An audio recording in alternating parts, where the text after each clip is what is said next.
You know, there's something almost unbelievable about what happens the moment you stop responding to a person whose entire way of relating to the world depends on controlling you, pulling at your attention, feeding off whatever reaction they can get out of you. That's the honest truth about how narcissistic behavior works. It runs on the energy of your response. So when you finally make the real decision to step back, to go no contact, and you actually hold that line, not for a couple of days, but for weeks, months, sometimes years, something genuinely powerful starts to unfold. Silence cuts off the supply of control and validation they've come to depend on. It sounds almost too simple to matter, but this idea sits right at the core of everything involved in dealing with someone like this. A narcissist isn't running on truth or honesty or genuine connection. They're running on attention, and not just any attention either. The kind they can twist and reshape to prop up a fragile, inflated sense of their own importance. They need a steady stream of validation just to keep alive the illusion that they're special, powerful, and in control. Take that away, and the whole structure they've built starts to wobble. Silence isn't just an absence of words or a lack of interaction. It's a decision, a conscious one, to stop participating in a performance where they've always played the lead and you've always been shoved into some supporting role. That decision unsettles them deeply because silence removes the exact fuel they've relied on to keep functioning. Picture a fire that's been burning for years, feeding on dry wood and a steady supply of oxygen, growing larger with each passing season. Silence works like cutting off that oxygen. The fire doesn't die out instantly. It crackles, it flares, it resists. But little by little, the flames shrink, and eventually a fire that once seemed unstoppable loses its grip entirely. They're used to getting some kind of reaction out of you. Anger, fear, guilt, panic, even simple compliance. It genuinely doesn't matter to them whether the reaction is good or bad. What matters is staying at the center of your focus. The moment you choose silence, you take away the stage where they've always dominated. They can yell, scheme, or work through other people all they want. But none of it carries the same weight if you're no longer there to absorb it. At first, you might convince yourself that silence looks like weakness, like you're avoiding conflict, like you're scared. But that couldn't be further from what's actually happening. Silence in the face of manipulation is a firm refusal to keep playing a game that was rigged against you from the start. It's the recognition that every word you offer, every explanation you give becomes just one more brick in a wall they've built around you. Choosing silence dismantles that wall, brick by brick, simply by refusing to add another stone. And underneath all their bravado, they feel this loss more than they'll ever let on. They may never admit it, because their whole image depends on appearing untouchable. But underneath that mask sits a heavier dependence than most people realize. They lean on you far more than you ever leaned on them. For years, you might have believed they held all the power, that you were the one trapped. But the second you step into silence, that illusion starts to unravel. You start to see their entire existence runs on borrowed energy. Psychologically, they can't survive without an audience. And when you pull yours away, you become the first person in their life they simply cannot bend to their will anymore. Think, too, about what that silence does inside of you. In the beginning, it feels unnatural. You want to speak up, defend yourself, argue back until they finally understand. But none of that has ever actually worked because they were never chasing the truth. They were chasing victory. Silence teaches you that you never had to play their game at all. It builds self-control, patience, and a quiet strength you might not have known you had. It reveals a resilience inside you that was there all along, just waiting to be used. Silence is discipline. Silence is courage. Silence is you reclaiming your own energy and refusing to keep handing it to someone who will never respect what it cost you. On their end, this silence becomes genuinely unbearable. It isn't just that they miss the sound of your voice, it's that they're missing the control they used to have over it. They grow restless, agitated, desperate. Sometimes they lash out harder than ever, precisely because they can feel that oxygen disappearing. But the louder they scream into an empty room, the clearer it becomes just how thin their power really was. Silence exposes the cracks running through their armor, showing you their confidence was never solid ground, that their control was always something you handed them without realizing it. The longer no contact continues, the deeper their desperation runs. At first, disbelief is the usual reaction. They're convinced it's temporary, certain you'll cave to guilt or pressure eventually, because they've spent so long training themselves to believe you can't function without them. So at first they simply wait, sure your silence is just a passing phase. But as days stretch into weeks and months, a different reality creeps in, and it eats away at them from the inside. These relationships tend to run on a cycle: contact, conflict, control, reconciliation, a loop that keeps them fed and validated. Your silence breaks that loop completely. First come small gestures, quiet check-ins disguised as concern. When that doesn't work, they escalate, trying to provoke you, annoy you, hurt you just enough to squeeze out some kind of emotion, because to them, even your anger beats your silence. Silence is an empty space. And that emptiness terrifies them, forcing them to confront themselves, which is something they've spent their entire life avoiding. No contact weakens manipulation, exposes false confidence, strengthens your boundaries, restores your peace and independence.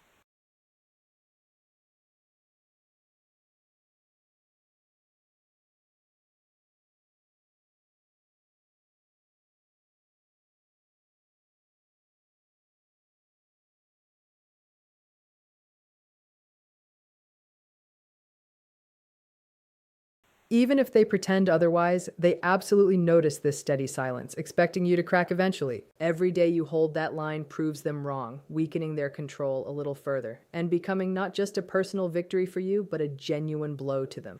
Self-respect rises slowly out of this practice. You might not feel it right away, but it grows stronger with every boundary you hold. By choosing silence, you're telling yourself your peace matters more than their drama, your dignity outweighs their games, your healing takes priority over their demands. That shift matters enormously because it hands back something they tried to take from you, your own sense of worth. They fed you a narrative for so long that you weren't enough without them, that your value depended on how well you served their needs. Silence breaks that lie apart, a wordless declaration that you were always enough without them and that you refuse to let their distorted version of you keep defining who you are. As this continues, the anxiety that used to spike every time they called begins fading. The urge to explain yourself loses its grip. You trust yourself more because you're capable of setting limits and actually holding them, and that trust turns directly into self-respect that comes not from their approval, but from your own discipline and persistence.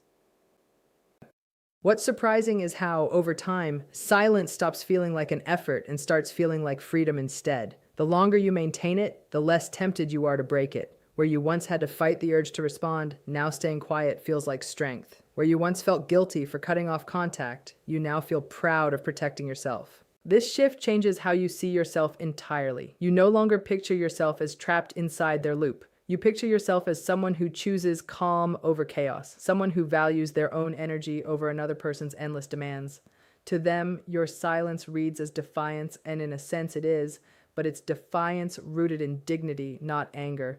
You don't need to shout, argue, or prove a single thing. The silence itself is the proof, living evidence that you're no longer under their control, that you no longer need them to feel whole. That stability becomes your shield, and the self-respect growing out of it becomes your reward. As they come apart, you find your own freedom and slowly take your life back. This isn't instant. It starts quietly, as you build distance from their chaos. At first, their absence feels heavy, strange, like something familiar is missing, even though that something was actively hurting you. But slowly the weight lifts, and what once felt like a void starts feeling like open space instead. And inside that space, a new possibility emerges: freedom. Their unraveling isn't just about losing control over you, it's also about you gaining real clarity about yourself. Every outburst that lands in the silence and goes nowhere becomes proof you no longer belong inside their cycle. You start recognizing the unhealthy patterns more clearly than ever, the gaslighting, the control, the constant twisting of reality. All of it becomes obvious once you get some distance. As they sink deeper into desperation, your own awareness only sharpens, and you begin seeing them not as the powerful force they once pretended to be, but as fragile, needy, and stuck inside illusions of their own making. Freedom, in this sense, isn't only about cutting them out, it's about getting your own choices back. For a long time, your decisions ran through a filter of fear and anticipation of their reaction. You lived inside an invisible cage, careful not to trigger their anger. As their influence fades, that cage starts dissolving. You realize you can act without measuring their reaction first, speak without worrying how they'll twist your words, think freely without checking whether your thoughts might upset them. That's what freedom actually looks like, the return of your own autonomy, and it often shows up in small, quiet moments at first. The first morning you wake up without a knot of dread, the first time you focus on a goal without their criticism echoing in your head, the first time you laugh without bracing for punishment afterward. These moments accumulate slowly, and the life you're living gradually stops orbiting around them and starts belonging to you again. Their unraveling and your rebuilding tend to happen side by side. Each day they lose a little more hold, and each day you gain a little more strength. What's beautiful about this process is how clearly you begin to see yourself, maybe for the first time in years. While you were with them, Your identity stayed blurred, forced into whatever role they needed: caretaker, supporter, scapegoat, admirer. But in the quiet that follows their influence, you're finally free to rediscover who you actually are. You remember passions and values you'd buried a long time ago and start building a life shaped by your own choices instead of theirs. Their unraveling might look dramatic and messy from the outside, but for you, it's the opening of a door. It proves their power was never real on its own. It always depended entirely on your cooperation, and taking that cooperation away is how you undid the illusion. In watching their collapse, you gain more than freedom. You gain understanding of how manipulation actually works, how control disguises itself as care, how fake strength hides genuine fear underneath. That understanding becomes its own kind of protection, making you far less likely to walk into the same pattern again. Taking your life back was never about revenge or proving anything to them. It's about finally living without their constant pull, waking up into a life that feels genuinely yours again, reclaiming your time, your energy, your dignity, your peace. Whatever you once poured into their drama can now go toward your own growth instead. In the end, their unraveling isn't only their downfall, it's your release. The space where you finally realize the life they tried so hard to control was always still yours, quietly waiting for you to come back to it. Picture yourself standing in front of a mirror for a moment. You've spent years trying to be patient and understanding towards someone who gives almost nothing back in return, explaining away their behavior, absorbing blame that was never yours, convinced that being a little nicer or more flexible might finally change things, but it doesn't. People caught in relationships like this often fall into chasing approval without realizing it, because narcissists are remarkably skilled at making their opinion feel like the ultimate measure of your worth. This doesn't happen overnight. It's a slow erosion of your self-trust that leaves you constantly second-guessing yourself, and the more you chase their approval, the more power you hand them. Someone like this operates in a system where their needs always come first, and if you get stuck trying to earn their approval, you'll find yourself bending your own values just to fit whatever expectation they've set that day.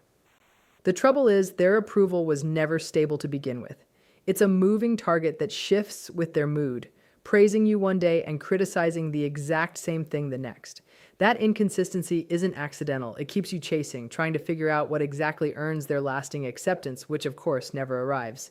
This is sometimes described as intermittent reinforcement. Small drops of approval given just often enough to keep you hooked, resembling gambling, where rare wins keep you playing a game designed so you can never truly win. There's another layer to this trap too, the illusion that their approval carries real authority, as though their opinion alone determines your worth. But step back and you'll see that authority was entirely self-appointed. They were never actually qualified to judge your value, and yet as long as you keep chasing their approval, you're feeding the lie that they are. Someone with these tendencies can sense when a person is hungry for validation, and they know precisely how to exploit that, withholding approval right when you need it most to keep you emotionally tied to them, whether or not they're fully conscious of doing it. The longer you chase their approval, the further you drift from your own sense of worth, waiting for their reaction to tell you whether you did something right, which is dangerous because their reaction was never based on truth. It's based purely on control. On a deeper level, chasing this kind of approval often traces back to unhealed pain, maybe love that once came with conditions attached. And someone like this is drawn to that wound instinctively, making their approval feel like the missing piece you've spent your whole life searching for. But it's just a repeat of an old injury, and you cannot heal by chasing the very pattern that hurt you in the first place. Recognizing this clearly is the first real step towards stepping outside of it entirely. You cannot change them by proving yourself over and over, and there will never come a day when they suddenly wake up and value you the way you actually deserve. Setting firm boundaries isn't only about saying no, it's about reclaiming control over your own life. They like to blur every line they can, testing limits bit by bit, and when you finally push back, they treat it as a challenge and pile on more pressure until you cave. Weak or shifting boundaries simply don't hold up against this kind of behavior. That's why real boundaries have to be backed by action, because a boundary that isn't enforced isn't really a boundary at all. Another common trap is over-explaining, because every justification invites them to argue and twist your reasoning until you abandon the whole thing. The strongest boundaries tend to be simple and firm, stated once, without debate.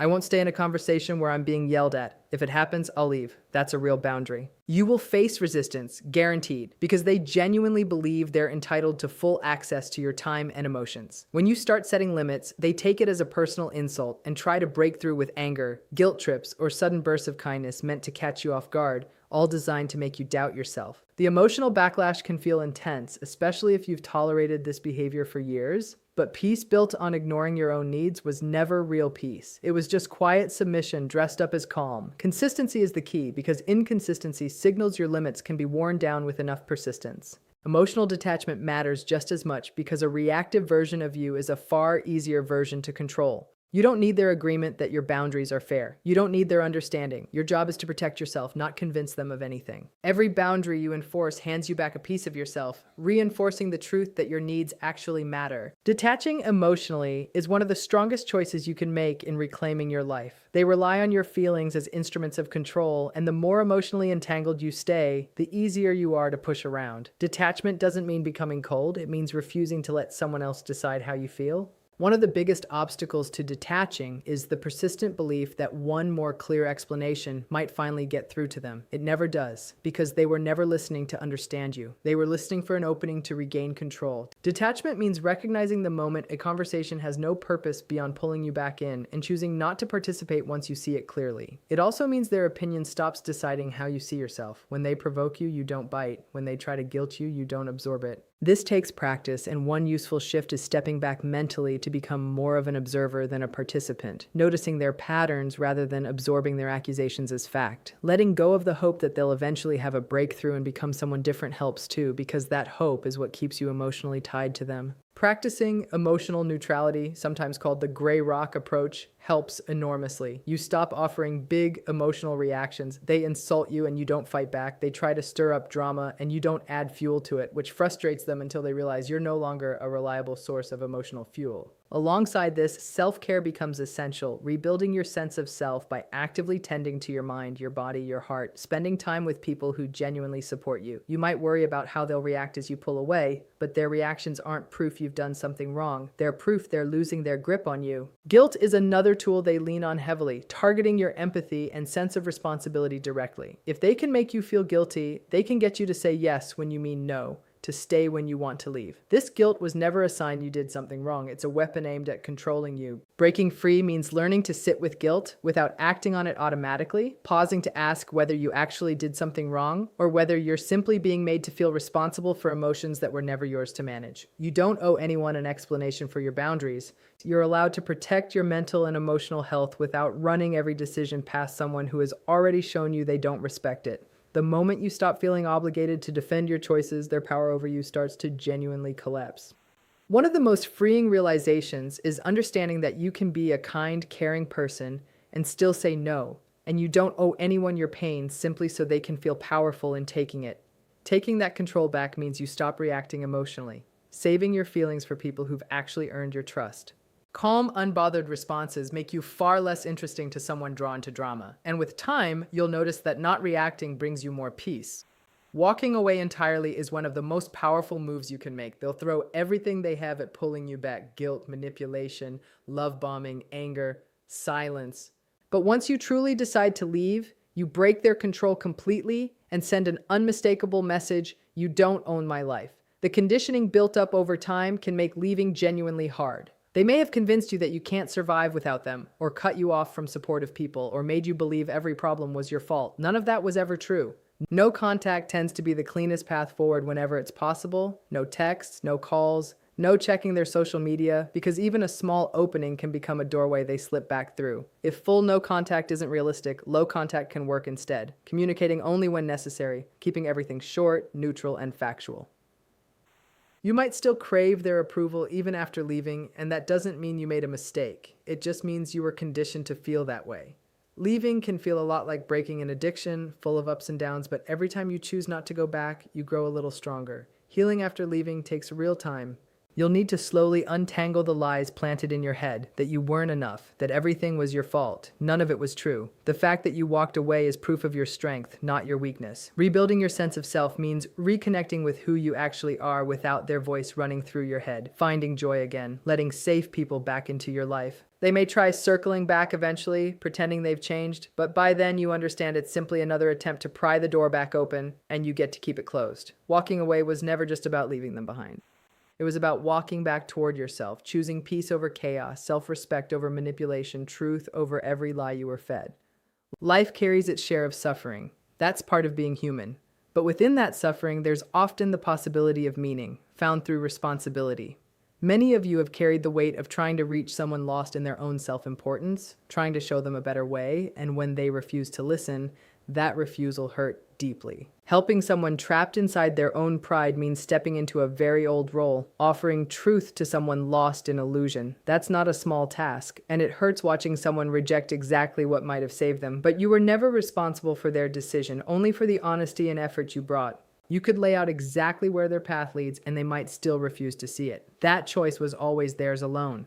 Pride tends to be one of the most destructive forces running through a person's character. It blinds people to their own flaws and turns genuine help into something that feels like an attack instead. Someone consumed by pride experiences your support as a threat to their control rather than as love. In trying to help someone like this, you're asking them to admit weakness, admit fault, admit they need to change, and for many people caught in this pattern that feels like a kind of death. You cannot force someone to set down their pride. You cannot save a person who refuses to be saved. And when you try to carry the weight of their refusal for them, it will crush you eventually. There's a real temptation to believe that caring more or staying longer would have changed the outcome. But that thinking is exactly what leads to burning yourself out entirely. You were never meant to carry someone else's pride or someone else's denial on your own shoulders. Letting go doesn't mean you never cared, and it doesn't mean your effort meant nothing. It means finally accepting that you cannot walk someone else's path for them. You cannot dismantle their pride by sacrificing your own well-being in the process. You were an opportunity for them, a moment of grace, a chance to choose something different, and they turned it down. That refusal belongs to them, not to you, and holding on to guilt over their choices will only keep you from healing fully. Walking away in the end isn't an act of hatred. It's an act of love directed toward yourself, an understanding that your own life carries meaning too, that your energy is precious, that your heart was never meant to be an endless resource for someone who treats it carelessly. Walking away was never only about leaving their darkness behind. It's about stepping forward into something better, into a life where your peace, your dignity, and your own truth are finally given the room to grow.